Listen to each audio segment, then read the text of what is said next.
The only evidence that America spent its own money holding up Japan's economy is a photograph of a handwritten to-do list. It was sitting in front of the Secretary of the Treasury of the United States, with one line on it legible from across the room: buy Japanese yen, $5 to $10 billion. The photo was taken at 11:33 in the morning on July 31st by a photographer with a long lens sitting across the room. That Friday, for the first time since 1998, the United States walked into the currency market and bought yen, and the receipt was a doodle on a notepad. What makes this interesting is the rate America pays to borrow money for 30 years also just hit the highest level on record since July of 2007, and the country we're helping prop up holds more American government debt than anyone else on Earth. So the question becomes, why are we doing this? What are we actually buying? Here's President Trump on Air Force One explaining it. Mr. President, why is the U.S. intervening to support the Japan yen at this time? To support who? To support the Japanese currency. Because we have a good relationship with Japan. We're very strong, very, very strong financially. And they have a weakening yen, and they wanted a little bit of help. And we're always there for Japan. Japan's been very good to us, with the exception, of course, of Pearl Harbor. Friendship, financial strength, and Pearl Harbor, all covered in one conversation. If that isn't the most Trump thing you've heard, then I don't know what is.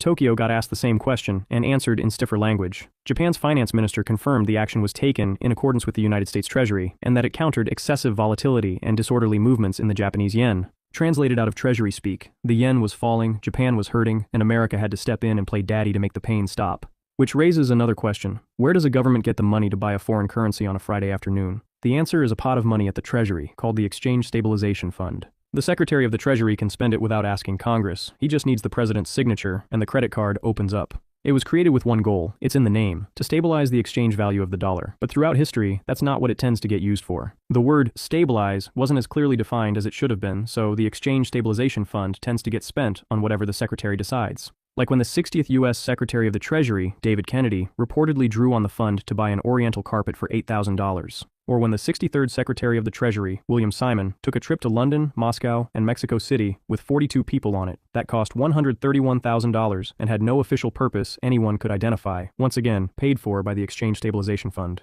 You can think of it as the Secretary of the Treasury and President's personal piggy bank. The Secretary can spend without asking Congress. He just needs the President's signature and nothing else. The statute also says his decisions are final and, I'm quoting, may not be reviewed by another officer or employee of the government. But the part that matters with the Exchange Stabilization Fund is what was sitting inside it. Because America did not buy those yen with dollars. It sold euros. Roughly $13 billion of that fund is held in euro assets, and that's what went out the door. America sold Europe's currency to buy Japan's, and the European Central Bank only found out after the trades had cleared. Senior European officials told the Financial Times this broke decades of convention, and that it had never happened before. The Treasury's answer, when they were asked, was that it doesn't coordinate with anyone on how it allocates that fund, which is true, but is also basically the same as saying you plead the fifth. And there's one more thing in this timeline that's important. On July 23rd, the U.S. Treasury's Foreign Exchange Monitoring List was published. It's the official government watch list to track major U.S. trading partners and ensure they aren't artificially manipulating their currencies. On the list are countries like China, Germany, Korea, and most importantly, Japan. 8 days later, the same building that released this report bought Japan's currency. So America broke a 28-year rule, paid by dumping Europe's currency, only told them after the trade was done, and all for a country it had listed as a currency risk the week before. Why? Well, a while back, I made a video about how one of the main threats to the United States economy was Japan quietly stepping back from the American bond market. That's the reason. To understand why Japan is so important to us, you have to know what Japan would have had to do if America hadn't shown up to save the day. Japan owes more relative to the size of its economy than any major country on Earth. This year, the cost of servicing that debt jumped nearly 11% to 13 trillion yen, out of a total budget of 122.3 trillion yen. And right as Japan's debt bill is spiraling, the yen has also collapsed to 40-year lows. Why the currency is falling isn't complicated. It comes down to basic math. For the last few decades, Japan kept its borrowing cost pinned near zero. Whether this was a good idea or not is up to interpretation, but they've recently started rolling it all back. Japan's benchmark rate now sits around 1%, while America's sits between 3.5% and 3.75%. That gap is the entire story, because capital doesn't catch feelings. It's not your clingy ex-girlfriend. Capital goes wherever it gets paid the most. So investors dump the yen, chase the higher yield in dollars, and drive the currency off a cliff. Which is usually where the armchair economists show up and ask, why doesn't Japan just raise interest rates and close the gap? Problem solved. And it's because they can't. They're trapped by a financial monster of their own creation.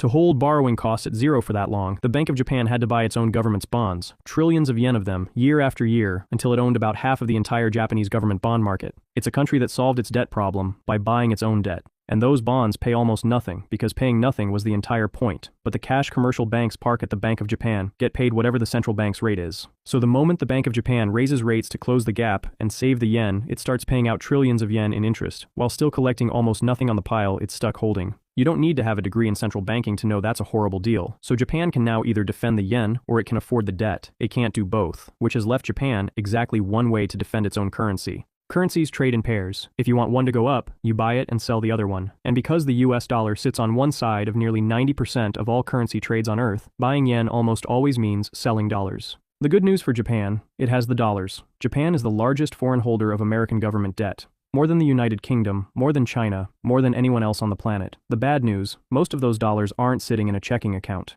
But before I get into that, a quick pause. If you're a longtime viewer of my channel, you know I love data, and that's because without it, you're basically just guessing and calling it analysis. The good news is, disclosure rules and regulators make most of the data you need publicly available. The bad news is, it's usually scattered across hundreds of sources that all have websites that look like they were built in the 80s. Which brings us to the sponsor of today's video, OxyLabs, which you can find at oxylabs.io/casualfinance. OxyLabs is a web intelligence and data infrastructure platform. With their Oxy Copilot feature and Web Scraper API, they do the data collecting for you. You can get real-time data from Google search results, e-commerce listings, or almost any public website. With 175 million plus residential proxies in 195 countries, OxyLabs provides one of the largest proxy networks in the world. There's no browser setup, servers, or proxy management needed, meaning you can start collecting data without having to build the infrastructure. If you're interested, you can go to oxylabs.io/casualfinance for a free trial of OxyLabs with up to 2,000 web scraping results for free. No credit card is required. You can use my code, CASUALFINANCE, for 20% off all OxyLabs plans. Thank you to OxyLabs for sponsoring this video. Now back to how the Japanese economy is royally f***ed. Of Japan's roughly $1.3 trillion in reserves, about $930 billion sit in securities.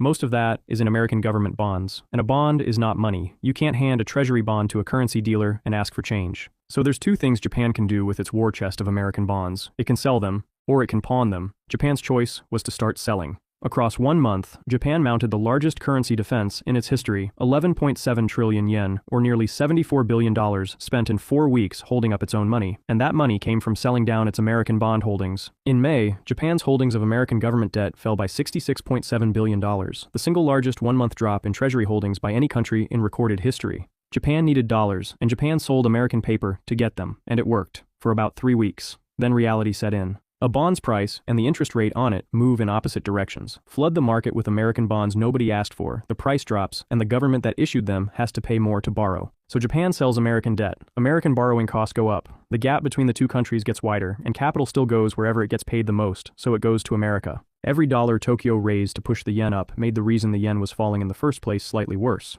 This is what's known as the FX intervention feedback loop, or the doom loop. It's a machine that eats its own tail. Every force pushing the yen down before the operation was still pushing it down after. The rate gap was still 250 to 275 basis points. The Bank of Japan still owned half of its own bond market. The yen was still near 40-year lows. Japan spent a record amount of money, sold American debt to do it, and told the entire world it meant business. And not only did Japan's way not work, it also was now America's problem. America's long-term borrowing costs are at their highest level since 2007, and America's single largest foreign lender had just demonstrated, in public, that when its currency gets in trouble, it's willing to become a seller. Which is a thing you'd rather your biggest lender not do, so that meant somebody had to build a second way, and somebody did. There's a tool at the Federal Reserve where a foreign government can hand over its American bonds, take dollars in exchange, and buy the bonds back later at a slightly higher repurchase price. It's a pawn shop for governments. The official name for it is the Foreign and International Monetary Authority's repo facility. These are liquidity tools for central banks that run on short-term repurchase agreements. Here's how it works. A foreign central bank, like the Bank of Japan, hands over $100 in US bonds to the Federal Reserve. In return, the Fed gives them $100 in cash. Then the next day, the Bank of Japan buys those bonds back for $101. That $1 difference between the sale price and the repurchase price is the interest earned by the Federal Reserve.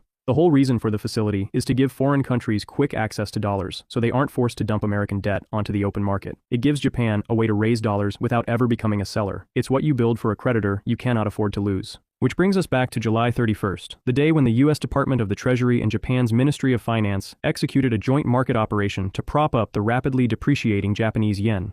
Because 48 hours after the operation, Treasury Secretary Scott Bessent took to Twitter to say that the FIMA repo facility is an important backstop and that he'd encourage the Fed to expand it in the coming months. But here's the detail that makes the request strange. Nobody was using it. The facility has a ceiling of $60 billion per country, and the balance was sitting at zero. Days after he asked, Bloomberg reported it had gone unused for an 8th straight week. So he wasn't asking for more room because he'd run out. Nobody was anywhere near the ceiling. He was asking the central bank, in public, 48 hours after a currency operation, to build capacity for something that hadn't happened yet. Then he went on CNBC, where the host laid it out pretty straightforward. Because one thing we definitely don't want is Japan selling treasuries to do this, so you have encouraged the Federal Reserve to upsize. Bessent responded, saying the goal was to protect the U.S. economy and keep any volatility offshore, and that the FEMA facility was done in 2020, and the size of the bond market was much smaller then. So I think it would be reasonable for the Fed to consider upsizing the facility. Which is an answer to a different question. He did the thing every official is trained to do, redirect the question, because he conveniently didn't mention that the facility was sitting unused, or that its ceiling is $60 billion per country, while Japan spent $73 billion defending the yen in 1 month alone. He pointed at the bond market instead. It was smaller in 2020, he said, so it would be reasonable for the Fed to consider upsizing, which is true, but it's also not what was asked. You don't publicly ask the central bank to make an empty facility bigger unless you know something is coming. Now, maybe that's just my read. Maybe I'm connecting dots that aren't connected. Except, I'm not the only one connecting them. Mark Sobel, a guy who looks like he knows his way around an economics textbook, and who also spent about 4 decades inside the U.S. Treasury working on international monetary policy, wrote that, aside from supporting a friend, the Treasury may have been concerned that a weak yen could push American long-term rates higher. So the president says friendship, the Treasury Secretary says stability, and the man who spent nearly 40 years inside the Treasury says there's more to this story. It looks like a story where the country holding more American debt than anyone else on the planet demonstrates, in public, that it will sell that debt to fund its own currency defense, which becomes a supply problem in a market that is at a 19-year high. The funny thing about all this is that none of it's hidden. Everything I've covered is public. A data release, a tweet, a blog post, a photograph. The catch is, you just have to dig deeper. Because the story that gets reported and the story that's actually unfolding underneath are rarely the same one, which is where I come in. I made this channel because I like doing the dirty work. I read the boring documents so you don't have to, and then I tell you what's buried in them. If that's worth something to you, hit subscribe. Of everything in this story, the only thing that told you exactly what was happening, with nothing hidden beneath the surface, was a handwritten to-do list that nobody was ever supposed to see.